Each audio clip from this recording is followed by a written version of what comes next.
Hi, it's Barbara Grohr from Cape May Radio, and today we're putting the WCFA Spotlight on Marilyn Bhadrena Restione, and she lives in Cape May Courthouse, and she's 95 years old. She is in excellent health and has just published two books, or recently published two books. Hi, Bhadrena. You like to be called Bhadrena? Yes, I do. I do. Can you tell us about that name? Would you like the story of that? Yeah, sure. Fine. My legal name is Marilyn. I never really cared for it. So I would call myself Lynn or different names like that. Mhm. When I went away to college, I told everyone my name was Susan. But Bhadrena came about because I found an Indian guru whom I really liked. And I was asked, would I like to have a different name? And I said, yes, I would. And so the name given to me was Anand Bhadrena, which means blissful grace. Now, wouldn't you rather be called blissful grace than Marilyn? Well, what does Marilyn mean, or do you? I think it's distressed and tearful, or something.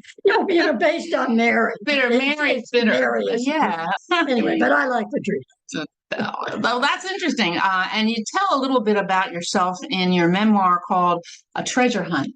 And I did read the story about that renaming little ceremony. Was it in New York? Yes, it was. Yeah. Yes, it was. So it was kind of interesting. And that was you decided to put on a new name for your second half of your life. Absolutely. Well, unfortunately, my husband died when I was 50. He was a little bit older than I was. And it was almost as though it was sad. It was very hard to get used to being a widow. And I realized somewhere along the line that I couldn't just continue my life the way it was. And so I would branch out. I would try different things. My children were grown at that time, and I began to travel. I went to Italy, discovered my husband's family that lived over there, did some trips there. Then I joined Elder Hostel, which is now called Road Scholar, I believe, and they're groups that travel, and did many travels that way. A little bit later on, my youngest son, Daniel Restione, we began to travel together. And those trips were just wonderful. And that's my second book. That's called My Oyster? Yes. You know the quote, the world is my oyster. What's that quote from? Shakespeare. Falstaff, The Merry Wives of Windsor. Yes. I understand that you didn't even start writing until I joined. And that was the beginning of it. I forget, was I 83 maybe? 83, yeah. You were saying 84 before, but it could have been 83. No, it took me a year to get into writing the book. No, and I loved it. I just loved it. And that was the beginning of the writing. And as I say, it's the first book, a little amateurish in style, I think, The Treasure Hunt. But that truly is a memoir. And the second book is all my travels. It's also, of course, a memoir of my life but it's the travels that I've done. Nice. So that's how. I've seen you at a poetry reading, giving a reading. So you also are still writing poetry. Yeah. Oh, yeah. And now I write essays and continue with the poetry. And you have a poem right there on the side there. It's called. Go ahead. You introduce. Yes. One of the things that I've begun writing about, because it seems very appropriate following my 95th birthday, I've been writing about old age. People who are not in the old age part of life tend to have a lot of ideas about it. And I began to think, hey, those of us who are in this stretch, why don't we write about it? We know what it's all about. Younger people don't. They hear stories or the funny jokes about being old. But I think maybe you would like to hear it from the horse's mouth. Anyway, so I've been writing some poems, but then I stepped back for a minute and I thought, all right, let's just make a little poem which gives my view of old age, one of my views of old age. Sure. So I will read it for you, okay? Oh Lord, who would have guessed the funny face it wears? The inside jokes, the breakout silliness that masks his wisdom, The freedom when there is no longer anything to covet, to cry for, to earn, or to give a damn. No more quotes or capitals or grammar, thank God. Rules and rewards trashed by the side of the road that leads to nowhere. Scary, of course. When was being alive not? When was And being alive there's not my scary? picture. And you don't have to. Now, I'm friends with you on Facebook, and I saw some interaction there with a guy who. Okay. You're a Star Wars fan? Yes. No. Oh, I made a mistake. So how did that come about? Well, I have this wonderful friend. To me, I call him Nadish, okay? But I think everybody else knows him as Tommy Ranichevsky. And he and I have been friends since I came to South Jersey. I worked at the Mid-Atlantic Center for the Arts, and he was a guide there. And we just hit it off, and we knew from each other that we loved Star Trek. And so over all the years, we have celebrated Star Trek, gone to things together. And now we do it on Facebook. And I should hide my head and shame. Bhadrena references Facebook, but the pictures you want to see are on her Instagram page. People have begun to like it. We do silly things. The last time we were recorded put recording on Facebook, we were wearing wigs with Spock ears. Okay. Yeah. Well, this is silly, but good. Like you say in your poem, thank God. Yes, yes, yes. I can be silly. That's another good thing about old age, is that you stop worrying about what people think of you, or how do I look, or is that, should I say this? And you just be who you are. And it's scary, yes, to show everybody this is me, without all the pretty makeup or anything like that. It's just me. But it's so freeing. It is. It's so freeing. Most of my life, my generation in particular, grew up with what do the neighbors think, and you should dress like this and don't say that. That's gone for me. And it will be for you if you make it here too. Speaking of your generation, you showed me a copy of a Life magazine that you have on your table out there from 1947, 05. Okay, I brought it in. Okay. Okay. Sure. Do you mind talking about this for a minute? Not at all. Okay. Yeah. And it's a picture. Well, I guess we can hold it up. I was going to say, let's show particularly the date. Wait a minute. That's right. You said August 27th, 1945, 10 cents. Yes. 2 year. You can get 2 years of subscription for $8.50. So yeah. So it's a picture of a woman diving down to the bottom of a pool, ballet swimmer. The reason you got this is what?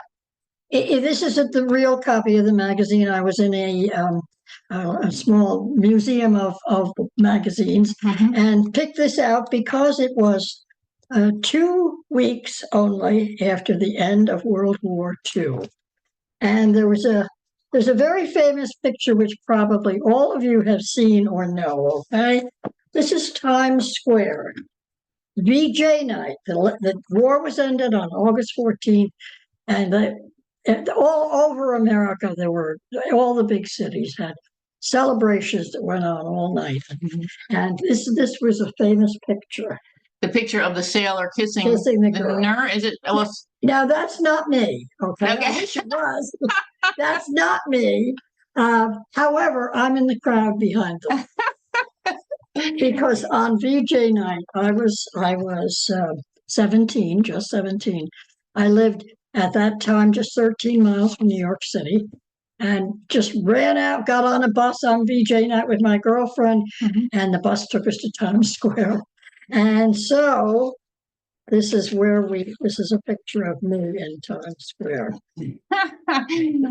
And for those who are just on the radio, yes, Bhadrena on Times Square, thousands of people, and it looks like New Year's Eve celebration multiplied, but double and triple the crowd size, and of course it's in mid-August. So, yes. But that's the crowd size, yes. And you're somewhere in there. Somewhere in there. Wow. So Yeah. I have, that's why the memoir has been fun to do, because I've done a lot of things in my life. It's not a very big life or an important life, but I've lived it to the fullest. As much as I could do, I Right. pushed the edges. And you were so busy you didn't write anything down to your 80. That's so. Yeah, back to this. So when I realized that I could write, Right. I thought, let's go. So Yeah. I've written about all my travels, and just of course, for you, it's a story. For me, it's my life, and I relive it whenever I write about it. Do you want to pick an excerpt from it? I love cathedrals. Cathedrals? Yes, cathedrals. Oh, and with the book, I don't know if you had a chance to notice it. On the prologue, I make reference to a cat. Oh yeah. I saw it walk along the street and just suddenly drop and stretch out in the sunlight and fall asleep. And I remember being blown away by the fact that that's how I wanted to live. I wanted to be, no matter where I went, I would be at home. So that's my prologue. Each chapter I had the cat. So anyway, I talk about cats. But this isn't the. Although you're a dog person, I understand. I'm both. Okay. Yeah. You have a dog now. I've had cats too. Okay. I'm an animal person, I think. All right. And I like donkeys, so So now this is something. It's just the end of the thing. And it's called Every Journey. Every Journey. I put down my pen and close the page. I take a large gulp of lukewarm coffee, shake myself, and laugh aloud. I'm done. I've wrestled, poked, and prodded memory, split it in two, molded and shaken it all the way back in time, my time, when my world began. I have found treasure and tears, hidden moments filled with anguish or unrepentant joy. I have seen things I never knew were there, invented myself, reinvented, tossed truth in the air and watched it fall willy-nilly onto the page. Words drift in and out of focus. The writing stops, but the joy of what I have done is with me forever. Or if you need me to ask a question, or perhaps my stories have made you remember one of your own and you want to share, please come look. You will find me curled around a skinny stray cat, both of us fast asleep at home on the steps of a cathedral somewhere. That's the end of my book. Okay. And that book is called My Oyster. And your first memoir is called A Treasure Hunt. Yeah, A Treasure Hunt. And where can we find these? Can we find them? They're in the library. Can you buy them on Amazon? Yes, I'm probably on Amazon for a while. I know it was on Barnes & Noble. Well, Bhadrena, thank you very much for talking with us today. You did want to mention the writing groups that you're in? Yeah. I'm very fortunate to live down in South Jersey, particularly Cape May Courthouse, Cape May, because there are so many talented writers in this area. Many people are older, retired now, and beginning to look back at their lives and wanting to write about them. And it's absolutely delightful to be in a writing group where maybe once a week, maybe a couple times a month, we get together and we read what we have written. And we share and we help one another. We critique or, whatever. And I belong to two groups like that down here. So I'm very fortunate. And if anybody is interested in writing, you better get to it. Don't wait until you're 84. Good advice, Bhadrena. Yeah. Good advice. Yeah.